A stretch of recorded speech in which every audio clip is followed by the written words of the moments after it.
We'll look at classical African kingdoms, in particular the kingdoms of Egypt, Great Zimbabwe, and those of West Africa. Basically, we're going to start by understanding the importance of Bantu migration. We'll examine the major kingdoms of Egypt, Zimbabwe, and Western Africa, and then identify and compare the ways that they organize their societies. To begin, to understand Africa, especially sub-Saharan Africa, you need to take a look at what are known as the Bantu migrations. When we talk about Bantu migrations, we're referring to the movement of a society throughout sub-Saharan Africa. So in Africa, we recognize today through archaeological remains that human life most likely began here, more specifically in the region of modern-day Ethiopia, which on this map would be roughly right here. And from here, they're going to spread north, up into North Africa, and then throughout sub-Saharan Africa. And around 2,000 years before the Common Era, there was one group in particular, the Bantu-speaking people, that came from this area, which is around modern-day Nigeria, Cameroon, and they spoke the Bantu language. And they began to migrate throughout the south and to the southeast. And as they did, they took their languages with them. And these are going to be the groups that are going to spread a lot of the material culture. So that's like the stuff that we use on a day-to-day basis, as well as non-material cultures, which include languages and art and religions throughout much of sub-Saharan Africa. And this is going to provide, if you will, kind of like a cultural basis. Now, what will happen is later on, you'll have other migrations into this area, specifically from Arabic-speaking peoples from the Arabian Peninsula. And as they trade with these groups, especially along the eastern coast, they're going to bring their language and then later on the religion of Islam as well. And so this is where we'll get the other major language that's spoken along the eastern coast that's known as Swahili. Now, there are a number of other dialects and languages in Africa as well. In fact, Africa, when you take a look at language, it's probably one of the most diverse continents in the world.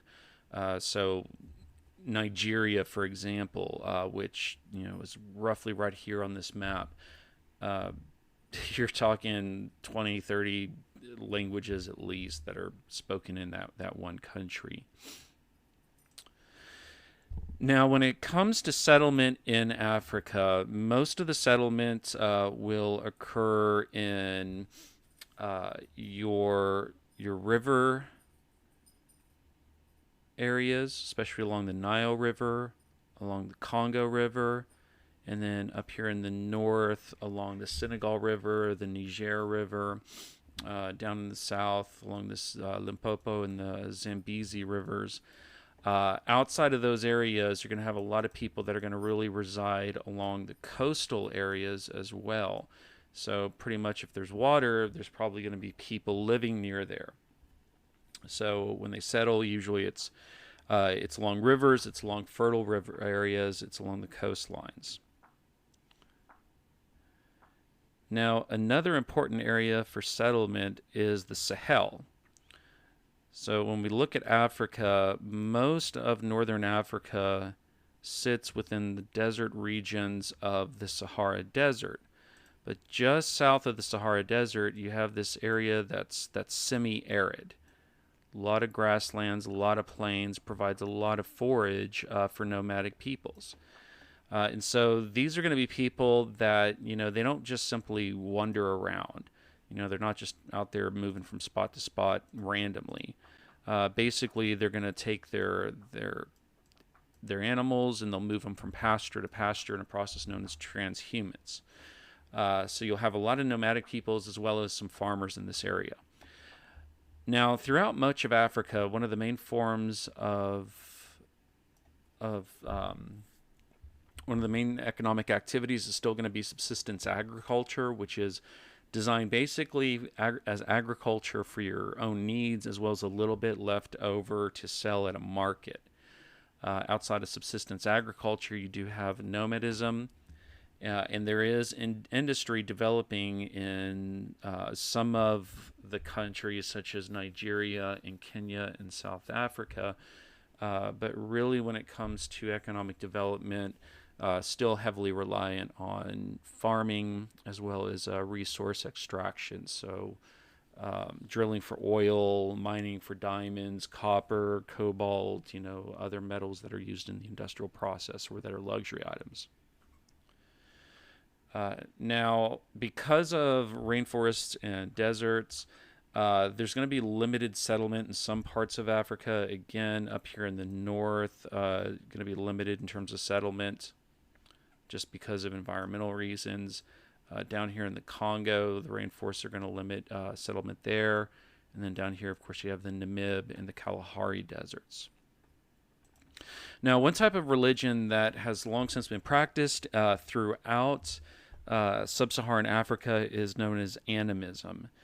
And animism is usually defined as, first of all, polytheistic, so they do believe in gods. Well, not just polytheistic. There is some polytheism within animism. Usually, though, it's more monotheistic.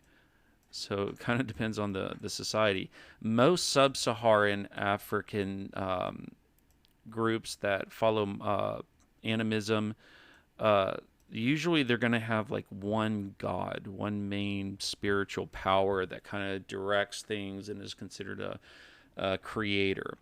But then they believe that there are spirits in nature as well. So, for example, there are spirits that live in rivers, and these different spirits can either help mankind or they can, really kind of play bad tricks on them. So, for example, you have male and female river spirits. The female river spirits, usually they're the ones that are going to, kind of be helpful to people, help with, catching fish, living off of the river. The male spirits, they're usually the more mischievous ones. So if somebody drowns in a river, chances are that was a male spirit that caused that to happen. So even today, throughout a lot of regions in Africa, there's still a lot of animism practiced. But there is also large sections where they follow the beliefs of Islam, and also large areas where they follow Christianity. So outside of animism, you'll have these as your two major religions. And then sometimes what you'll see is actually a blend, if you will. Kind of like, you'll have this animistic foundation of their beliefs with like Islam kind of added on top of it, or Christianity added on top of it. Now, away from like the general cultural characteristics of sub-Saharan Africa, we got to take a look, before the time of contact with Europeans, at the major kingdoms and empires that existed there. And when we go through, there were a lot of them, and so we're really just going to focus on a handful here. But we'll start in the very far north, and the main religion, or the main kingdom up there in the far north, was that of ancient Egypt. They were based out of the Nile River Valley, and they were protected by the Libyan Desert to their west and the Sinai Peninsula to their east. And so that gave them a lot of kind of a buffer area between their potential enemies that allows them to develop their kingdoms. And the very first organized political groups within Egypt started in what's known as the Archaic period. So this is the very first time when we start to see the beginnings of what we would call an Egyptian culture here. So there's your Nile Delta, there's your Nile River. And then in the Old Kingdom, from 2575 to 2130 BCE, this is where we actually see the very first pharaohs. So these are kings that were also viewed as gods, and they were the ones that, sat over all of society in Egypt. And it's about this time as well that we're going to see the very first alphabet develop in ancient Egypt. And then not long after that, they're going to start to experiment with different styles of construction, including one style which is known as a step pyramid. And as these kingdoms progress, eventually their architectural capabilities will progress, and they'll develop from those step pyramids into the pyramids that you'll find if you go and you visit Egypt today, so the Great Pyramids.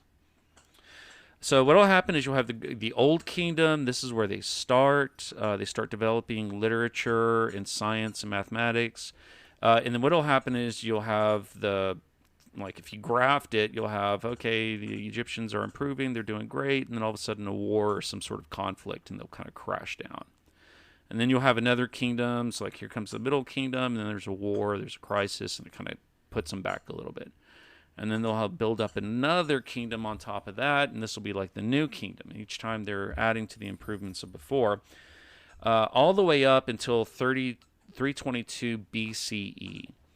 And what happens in this year is that they are invaded from an outside power, and these are the Greeks under Alexander the Great. He comes in here, he conquers Mesopotamia, conquers down into Egypt, and then he's going to go off and try to conquer all the way into India. He'll get right there to the border of modern-day India, where he'll contract a disease, and then he'll come back here and die.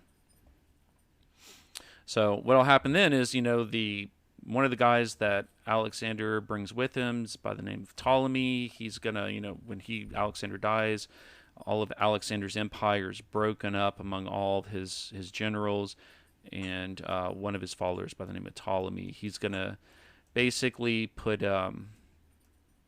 his family on the throne here, and they'll stay in power until the Romans come along and defeat them.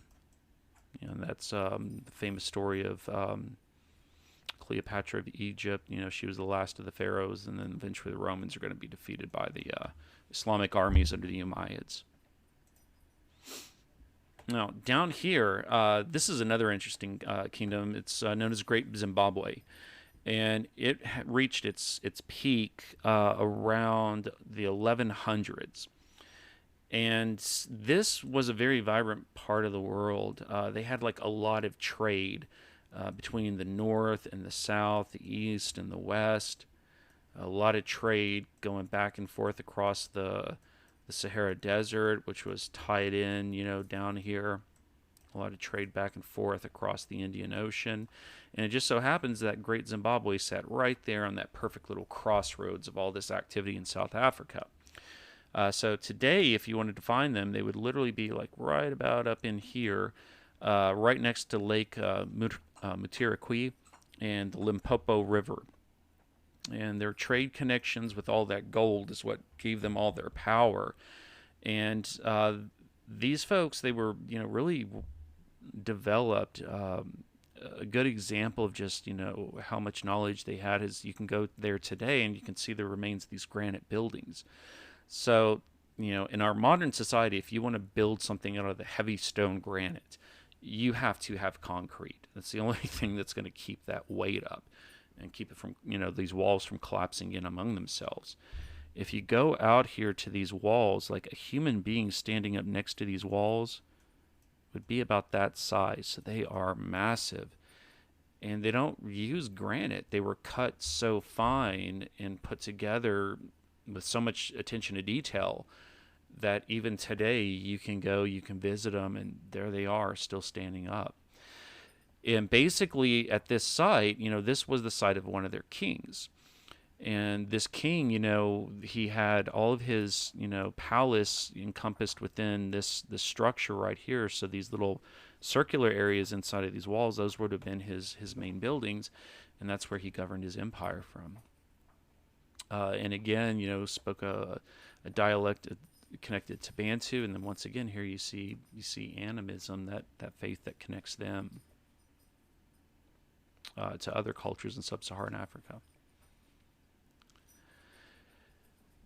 Now, another major power that developed and is around, after the collapse of Egypt, but before the rise of Great Zimbabwe, were the kingdoms of West Africa.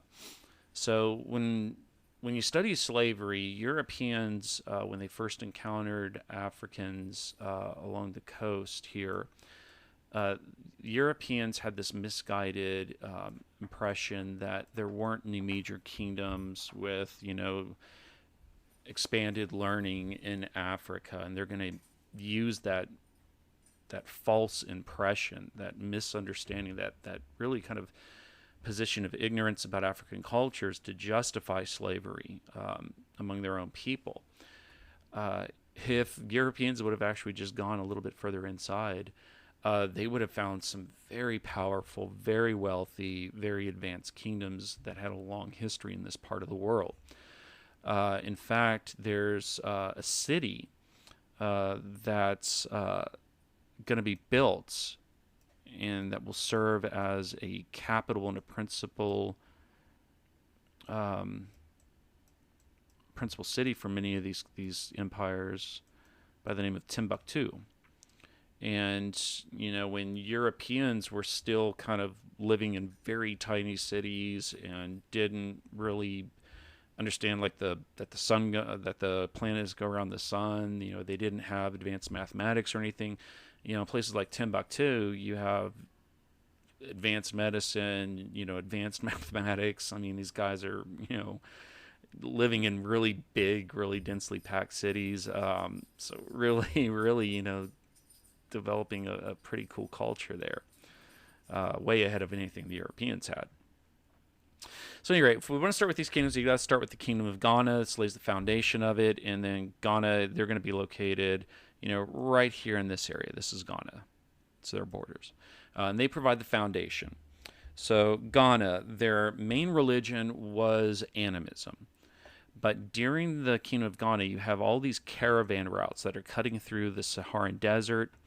And what are they doing? They're taking gold and they're taking salt from Ghana and they're transporting them north, and they're returning with other goods from the Middle East, from as far away as India and from Europe. And one of the things that's going to happen is as these caravans are crossing the Saharan desert, they're going to bring with them traders that are knowledgeable about Islam. And it's going to be these merchants that are going to spread Islam and kind of plant the seeds here in Ghana. Now, another thing that's happening in Ghana is that they have developed iron tools and weapons. I mean, these folks have domesticated horses, camels. So again, 600s to 1200s, they are quite advanced in developing cities and wealth that really kind of surpasses other parts of the world. Now, what will happen is Ghana is going to decline around the 1200s. And behind Ghana, you get Mali. And Mali is this kingdom with the borders here in green. And it's founded by the king Sundiata Keita. And it's going to last from about the 1200s to the 1400s. And so Islam has already spread down here. It was planted in Ghana by now in Mali. It's spread throughout all of this part of Africa, and it's continued to spread beyond. So now Islam is the main religion, and animism's kind of fading in that kingdom. These guys are building on the developments of Ghana, so they've really centralized their government. King Sundiata Keita, he rules, and all power and ideas flow down from him. Again, they have for their time period advanced technology right here. This technology is being improved on by the construction of universities at Timbuktu, at Jenny, at Gao. So multiple universities in this one tiny little kingdom right here. If you went to, say, France at this one time, they would have one main university. That would be at Paris. So, again, these guys have it going on. And they've done a lot. They're doing a lot here in religion, mathematics, music, law, literature, you name it. They're continuing to trade to the north. They're sending their gold and their salt, which were valuable commodities back then, to the north, and then returning with other goods. And this is going to make them so wealthy that you're going to have this king, this Malian king by the name of Mansa Musa. And he goes on what is known as the Hajj, and this is a pilgrimage that all able-bodied Muslims are expected to do at one point in their life. And he comes up, and he goes, and as he's going, he takes so much gold with him that when he got to Egypt, he was just sitting there, just spending and giving it away, and just kind of making it rain gold everywhere. And he ended up putting so much gold into circulation that it actually had a bad effect on the Egyptian economy, because it basically made their currency worthless. So yeah, crazy rich kind of guy. Now, when Mali falls in on itself, as it passes away, what's going to happen is there's going to be another kingdom that's going to emerge, and again, it's going to build on the foundations of Ghana and Mali, and this is Songhay here, and kind of the turquoise blue borders.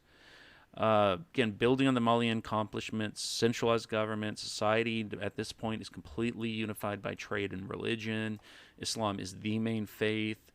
There's a number of notable kings that become known in history, and even in the northern reaches beyond the Sahara. So Kasoi, Sani Ali, Muhammad Askia, and they're going to continue to increase their powers. But what will happen is up here in the far north, these Islamic empires, they're beginning to expand outward.